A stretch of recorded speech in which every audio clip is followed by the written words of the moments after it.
روسيا تصدر كميات ضخمة من الوقود إلى المغرب.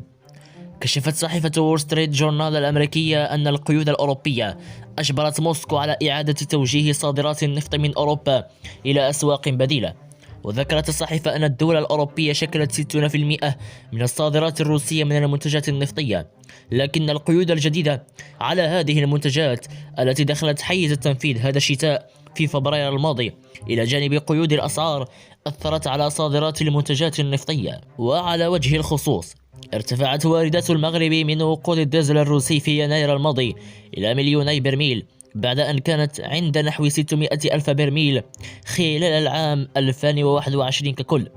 وبحسب بيانات شركة الأبحاث جليبر، فإن الشاحنات تقدر بما لا يقل عن 1.2 مليون برميل أخرى يتوقع أن تصل إلى المغرب في فبراير الجاري، وأشارت إلى وجود وضع مشابه في الجزائر ومصر.